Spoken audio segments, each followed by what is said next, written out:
జై తెలంగాణ, జై తెలంగాణ.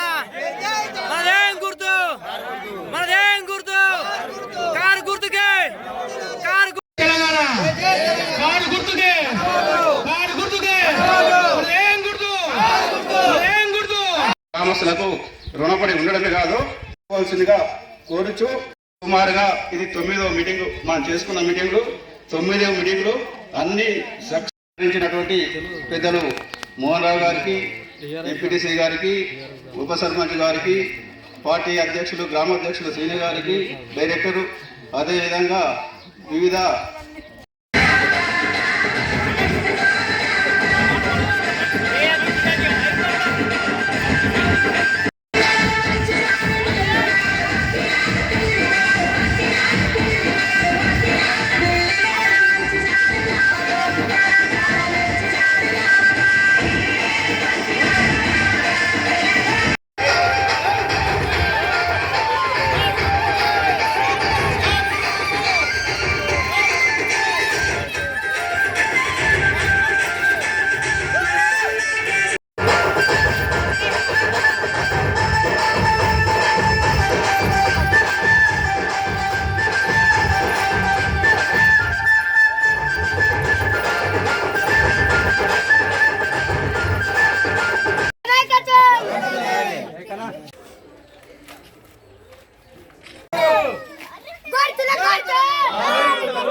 ఎంత వస్తుంది మన దగ్గర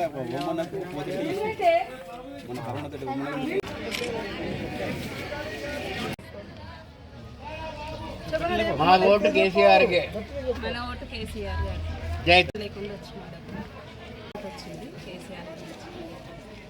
ఫస్ట్ మాకు ఇల్లు లేదు, డబుల్ బెడ్రూమ్ ఇల్లు శాంక్షన్ అయింది. ఇల్లు ఒకరైతే తీసుకోలేదు, సెకండ్ ఇయర్ ఇచ్చుకోవాలి.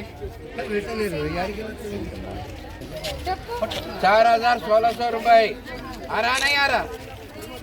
24,000 అయింది.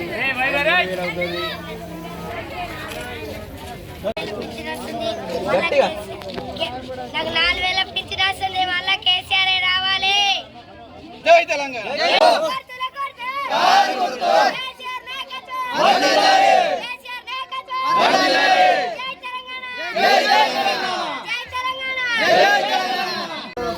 కారు గుర్తుకే, కారు గుర్తుకే. కారు గుర్తు గెలిస్తే 3,016 రూపాయలు పెన్షన్ వస్తుంది. 4,000 మళ్ళీ మెల్లమెల్లగా 6,000 అవుతుంది. 2 నంబర్ మీద 6,000 అవుతుంది. జై తెలంగాణ.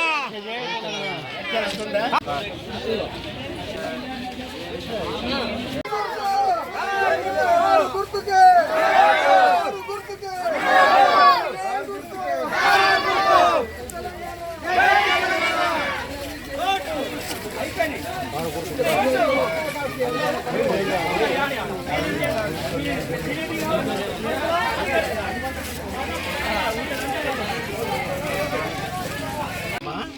మీదికెళ్ళి 2వ నంబర్ ఉంటుంది. ఆ కారు కింద మీద ఇటు చూడకి మీద రాగానే ఇట్లా వ్యక్తులు కారు 2వ నంబర్ కాకుండా యూత్ బిల్డింగు, స్కూల్ బిల్డింగు, మళ్ళీ అదేవిధంగా గుడి, బాడీ, డ్రైవ్స్, రోడ్స్, మన అంగన్వాడీ బిల్డింగు, ఇటువంటి కార్యక్రమాలన్నీ సుమారు 6,30 లక్షలతో పూర్తి చేసుకున్నాము. ఇంకా కొద్ది చిన్న చిన్న పనులు ఉన్నాయి. ఇంకా మా దగ్గర ఒక 30 లక్షల బ్యాలెన్స్ ఉంది. అవి కూడా త్వరలో చేసుకున్నాము. కొందరు తెలిసి తెలక ఇది కవితమ్మ అన్న ఊరన్నా ఇట్లా ఉంటుంది అని చెప్పేసి మనకు 2-3 అన్నారు. సరే అలా విజ్ఞాపనకి అది వదిలేద్దాం. ఈ పెండింగ్ అనేది ఈ రోడ్డు కూడా మనం కోసేది ఉంది. మన గుంతలు చూసి ఒక పెద్ద మనిషి ఇదేనా అని చెప్పేసి అన్నారు. అటువంటి ఆలోచన ఏం లేదు. మన దగ్గర ఇప్పుడు ఇంకా 30 లక్షల బ్యాలెన్స్ ఉంది. అది కూడా పూర్తి చేసుకుందాం. మన గ్రామానికి ఇవి టోటల్ అందరికీ సంబంధించిన అభివృద్ధి కాకుండా ఒక్కొక్క వ్యక్తికి పర్సనల్ గా కళ్యాణ లక్ష్మి మన దగ్గర ఇప్పటి వరకు 83 మందికి ఇచ్చినాం. షాద్ ముబారక్ 8 మందికి ఇచ్చినాం. రైతు బంధుకి 705 మందికి మన దగ్గర రైతు బంధు ఇస్తున్నాం. రైతు బీమా ఒక ఎగ్జాంపుల్ 12 వచ్చినాయి, ఆ తండ ఈ తండ అనవసరం కలిసి. దాంట్లో మన పుతంగలనే 6 వచ్చినాయి. దాంట్లో మిస్ అయినాయి ఓలై గుళ్ళ పోతేది కాపల ఓమనరు. ఎందుకోసం అంటే ఇలా ఏజ్ అయిపోయింది కాబట్టి ఇలా ఇయ్యలేకపోయినాం. అదే ఇంకా 5 మాదిరి లక్ష్మణ్, గుళ్ళ ఎల్లయ్య, గోపు రవి, మన జంగ నారాయణ, మాదిరి లక్ష్మణ్, ఇటువంటి 5-6 మనము 5 ఇన్సూరెన్స్ కూడా ఎక్కించుకున్నాం. గొర్రెలకు పంపిణీ 2 స్కీమ్లు గొర్రెలకు ఇచ్చినాం. ఆసభ పింఛన్లు 333 పింఛన్లు ఇస్తున్నాం. సీఎం అంటే కొద్దిగా ఆర్థికంగా ఎమర్జెన్సీలో హాస్పిటల్ జాయిన్ అయ్యి మళ్ళీ సీఎం పెద్ద మనసు చేసుకొని ఆ బిల్స్ పెడితే మనకు దాంట్లో ఎంతో కొంత బిల్ ఇచ్చి అటువంటి సుమారు మనము 21 సీఎం రిలీఫ్ ఫండ్ కూడా తీసుకున్నాం. అలా అత్తా స్థాయిలో మీరు అన్నట్టు రేషన్ కార్డు విషయం పెద్దదేం కాదు. ఎందుకోసం అంటే చిన్న విషయము, నాకు పూర్తిగా అవగాహన ఉంది చెప్తున్నా. ఇక్కడికి వెళ్ళి పెళ్లి చేసుకుని అక్కడ వెళ్ళిపోయినారు, వాళ్ళకు మనం ఇక్కడ రైస్ ఇస్తున్నాం. ఇక్కడికి వచ్చిన కోడళ్ళు ఉన్నారు, అలా ఏ రైస్ లేవు, అది పెద్ద విషయమేం కాదు. అక్కడ కట్ చేసి ఇక్కడ ఇవ్వచ్చు. కాకపోతే చిన్న మిస్టేక్ ఏంటంటే కొత్తగా పెళ్లి అయినరు, పిల్లలు అయినరు, వాళ్ళని యాడ్ చేసుకోకపోవడం కొద్దిగా ప్రాబ్లం ఉంటే ఉండిండొచ్చు. అది పెద్ద సమస్య కాదు. ఇన్ని విధాలా సహకరించిన అటువంటి మన గవర్నమెంట్కు, మన కేసీఆర్ గారికి, మన ఎమ్మెల్యే శకిలమ్మ గారికి బాజీ మెజారిటీతో ఓటేస్తే ఇంకా ముందు అభివృద్ధి చేసుకోవచ్చని నా మన గట్ల కోరు. మళ్ళా ఈరోజు 2023లో మళ్ళా ఎలక్షన్ రావడం జరిగింది. మీరందరూ గుర్తుంచుకోరా, ఈ రోజు కాంగ్రెస్ వాళ్ళు కానీ బీజేపీ వాళ్ళు కానీ వచ్చి కొట్టంగల కవితక్క ఏమిస్తుంది, కవితక్క ఊరు అనేది అంటున్నారు. పక్కకు మన సుదర్శన్ రెడ్డి ఊరున్నది. సుదర్శన్ రెడ్డి విలేజ్కి పోవడానికి సుఖాయాల డబ్బులు లేదు. కానీ మన అక్కడ వచ్చిన తర్వాత మనకు జల్లపల్లి నుంచి నైసైడ్ వరకు సింగిల్ రోడ్ ఉండే, ఈ రోజు డబల్ రోడ్డు ఏర్పాటు చేయడం జరిగింది. అలాగే మీకు ఫంక్షన్ హాల్ కానీ, స్కూల్ కానీ 25, 37 డబుల్ బెడ్రూమ్లు, మళ్ళీ కొత్తగా 10 డబుల్ బెడ్రూమ్లు. అదే విధంగా సీసీ రోడ్లు, డ్రైన్స్ ఎన్నో మనకు అక్కడ ఇచ్చిండు. ఈ రోజు సూర్యశాంత్ రెడ్డి గారు మళ్ళీ వచ్చి మాట్లాడతారు, ఏమి ఇచ్చిందని. ఇవన్నీ నీ కళ్ళ కనబడతలేవా? నీ ఊర్లో నువ్వు ఏమి ఇచ్చుకున్నావు? నీ ఉన్నప్పుడు నీ ఊర్లో ఒక ఇల్లు కూడా కట్టుకోవాలి. సుదర్శన్ రెడ్డి ఈ రోజు వచ్చి కొత్తగల్ గ్రామంలో మాట్లాడుతున్నావు. నీకు ఇక్కడ డబల్ బెడ్రూమ్లు కనబడతలేవా? ఇక్కడ సీసీ రోడ్లు కనబడతలేవా? ఇక్కడ ఫంక్షన్ హాల్ కనబడతలేదా? స్కూల్ కనబడతలేదా అని మీరు గమనించాలా? మీరు ఓటుతోని చెప్పాలా, అయ్యా మాకు ఇవాళ మా అక్క గారు ఉన్నారు, మా పెద్దలు రామకృష్ణ సార్ గారు ఉన్నారు, ఇక్కడ సర్పంచ్ గారు ఉన్నారు, ఇక్కడ మా టీఆర్ఎస్ కార్యకర్తలు అందరూ ఉండడం వల్లనే ఈ రోజు మా కుటుంబాలు ఇవాళ అందరూ గుర్తు చేయడం జరిగింది. కాబట్టి మీరు గట్టిగా చెప్పాలా, బీజేపీలో కానీ కాంగ్రెస్ లో కానీ మీరు చేసింది ఏమి లేదు. 70 సంవత్సరాలు కాంగ్రెస్ ఉన్నప్పుడు సుదర్శన్ రెడ్డి మీకు ఏమి ఇవ్వలేదు. ఈ రోజు మా కవితక్క మనకు ఉండడం వల్లనే ఇవాళ మనకి ఇన్ని అభివృద్ధి కార్యక్రమాలు జరిగినాయి. కాబట్టి ఎవరు చెప్పిన మాటలు నమ్మద్దు. ఇలా రైతు బంధు, రైతు బీమా, ఇలా అక్క చెల్లెళ్లకు 200 పింఛను ఇలా 2000 రూపాయలు అయింది. వికలాంగులకు 3000 పింఛను ఇలా 4000 అయింది. ఇలా లెక్కం చేసుకుంటే కళ్యాణ లక్ష్మి సాధన వారి కింద 1,116 రూపాయలు వచ్చినాయి. ఇవన్నీ మన కేసీఆర్ వచ్చిన తర్వాత ఇవన్నీ పథకాలు వచ్చినాయి. అంతకుముందు వేరే పథకాలు. ఇలా రైతులకు ఇక్కడ రైతు కుటుంబాలు ఎక్కున్నాయి. 24 గంటల కరెంటు రైతులు పొలాలకు పోతే 3 గంటల కరెంటు, 4 గంటల కరెంటు ఉంటుండే. మనకు రైతు పొలం దగ్గర పోయి ఇంటికి వచ్చిన దాకంటే ఇంటి కాడ లేడీస్ భయపడుతుంది. ఏ కరెంటు షాకు కలిగిందో, ఏ పాము కొట్టిందో, మా భర్త ఎప్పుడు వస్తాడని ఎదురు చూసే రోజులుండే. ఈ రోజు 24 గంటల కరెంటు, పొద్దున మోటార్ వేసేస్తే సాయంత్రం పోయి మోటార్ బంద్ చేస్తున్నారు. ఇక్కడ 10 సంవత్సరాలు కేసీఆర్ వచ్చిన తర్వాత రెండు పంటలు కంటిన్యూగా పండి మన పుష్కలంగా పంటలు పండుతున్నాయి. ఇలా బీజేపీ గవర్నమెంట్ వడ్లు కొనంటే ఎండాకాలము మన కేసీఆర్ గారు 2,500 కోట్లతో పెట్టుబడి పెట్టి ప్రతి గింజ కొనడం జరిగింది. కాబట్టి మీరు అందరూ గమనించి ఇవన్నీ సంక్షేమ పథకాలు రావాలి అంటే ఇవన్నీ మనకు ఇలా 2,000 నుంచి 5,000 పింఛన్ రావాలా? ఇవాళ సిలిండర్ 1100 నుంచి 400 సిలిండర్ రావాలంటే మనమందరం కారు గుర్తుకు ఓటేయాలి. మనమందరం కేసీఆర్ గెలిపేయాలి. షకిల్ అన్నకు ఓటేయాలి. కారు గుర్తుకే, కారు గుర్తుకే. ఈ 5.5-6 సంవత్సరాలలో ఏమొచ్చినాయో పూర్తిగా డీటెయిల్గా మీకు వివరిస్తా. దయచేసి అందరూ సహకరించి ఇదే మెజార్టీ, ఇదే ఉత్సాహంతో కారు గుర్తు ఓడేసి గెలిపియాలని కోరుతూ ఒక్క నిమిషం. తప్పకుండా మళ్ళీ మనము టీఆర్ఎస్ పార్టీ కారు గుర్తు గెలవాలా అని కోరుకుందాం. మరి పోతే అటుపక్క గుడి సుమారు 1 కోటి రూపాయలైంది. దానికి మనము ప్రతిష్టాపన కార్యక్రమం మాత్రమే పెట్టుకోవడం జరిగింది. మిగతా మొత్తం ప్రభుత్వం భరించింది. దానికి సహకరించింది ఎవరు? కవితమ్మ. అలాగే గుడి ఉంటే సరిపోదు, భక్తితోని బడి ఉండాలని ఇటు బడి కూడా మరి కొత్త బడి ఏర్పాటు చేయడం జరిగింది. మరి బడి అనేది ఎంత దేవుడు ఎంత ముఖ్యమో విద్య కూడా అంతే అవసరం. చదువు అనేది చాలా ముఖ్యం. చదువుకుంటే పిల్లలకు భవిష్యత్తు ఉంటుంది. మరి స్కూలు కూలిపోయింది కాబట్టి కొత్త స్కూల్ కట్టుకున్నాం. ఊళ్ళో ఏదన్నా మరి మంచి కార్యక్రమం చేసుకోవాలన్నా, పెళ్లిళ్ళు చేయాలన్నా, ఏదన్నా శుభకార్యం చేయాలన్నా కష్టం కాబట్టి పొరుగురు పోయి 10,000 20,000 నవ్వు పెట్టిపోయి కట్టే బదులు ఇక్కడనే మరి ఒక కమ్యూనిటీ హాల్ కూడా ఏర్పాటు చేయడం జరిగింది. దాన్ని తొందరలోనే ఎలక్షన్ తర్వాత మీ అందరి యొక్క సమక్షంలో ప్రారంభం చేసుకుందాం. ఇక ఇప్పటి వరకు పథకాల గురించి చెప్పాడు. మరి ఇప్పుడు పెట్టేటోళ్ళని చూద్దామా, చెప్పేటోళ్ళని చూద్దామా?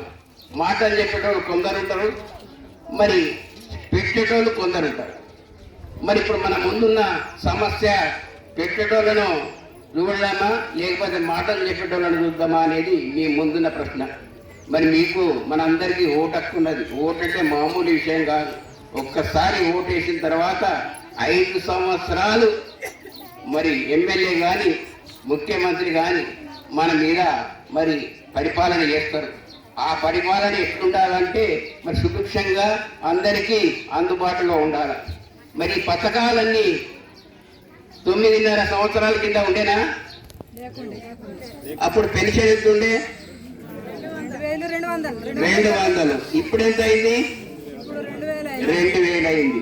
అంటే మొదలు 1,000 చేసిండు, మళ్ళా 2,000 చేసిండు, ఇప్పుడు 3,000 చేసి అంచెలంచెలుగా ప్రతి సంవత్సరం 500 పెంచుతూ 5,000 చేస్తా అన్న మరి మొన్నటి కేసీఆర్ గారు చెప్పడం జరిగింది. అలాగే వికలాంగుల పెన్షన్ ఎంత ఉండే? 2,000. మరి ఈరోజు 4,000 అయింది. ఎందుకంటే పాపం వికలాంగులు అంటే కాలు కానీ చెయ్యి కానీ మూగ కానీ బాధపడతారు కాబట్టి వాళ్ళకు 4,000 పెన్షన్ ఇవ్వడం జరిగింది. వాళ్ళకు కూడా అంచెలంచెలుగా 500 పెంచి మరి 6,000 ఇవ్వాలన్న ఆలోచన. మరి ఎప్పుడన్నా మీటింగ్లో గత ఎలక్షన్లలో 2 ఎలక్షన్లు అయినాయి. కేసీఆర్ గారు ఎప్పుడన్నా కళ్యాణ లక్ష్మి ఇస్తా అని చెప్పిండా? మరి కళ్యాణ లక్ష్మి ఎలక్షన్లో చెప్పకుండా ఇస్తున్నాడు. మొదలు 50 అయింది, 70 అయింది, ఇప్పుడు 1,00,000 అయింది. చెప్పకుండా ఎన్నో కార్యక్రమాలు చేస్తున్నాడు. కళ్యాణ లక్ష్మి కానీ మరి అలాగే కళ్యాణం చేసిన తర్వాత గర్భిణీ స్త్రీకు మంచి పౌష్టికాహారం ఇచ్చి మరి డెలివరీకి ప్రసూతికి కొరకు కేసీఆర్ కిట్ 15 నుంచి 16,000 ఇస్తున్నారు. ఇవన్నీ ఆయన చెప్పకుండా కానీ నా తెలంగాణ ఆడపడుతున్న బీదవారు కాబట్టి ఆ బీదవాళ్ళకి ఏ విధంగా సాయం చేద్దామో, ఏ భారపడద్దన్న ఉద్దేశంతో కళ్యాణ లక్ష్మి ఈ కిట్ ఇవ్వడం జరుగుతున్నది. ఇంతకుముందు ఇవన్నీ ఉండేనా?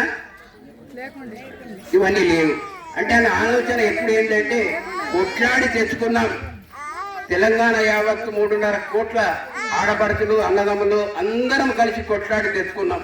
కొట్లాడి తెచ్చుకున్న తెలంగాణను కాపాడుకుందామా, మళ్ళా తెలంగాణ ద్రోహులకు ఇద్దామా? కాపాడుకోవాలంటే ఏం చేయాలా? కాబట్టి మీ అస్త్రం అనేది రామబాణం. కాపాడుకోవాలి. కాపాడుకోకపోతే మళ్ళా ఒక 20 సంవత్సరాలు వెనక్కిపోతాం.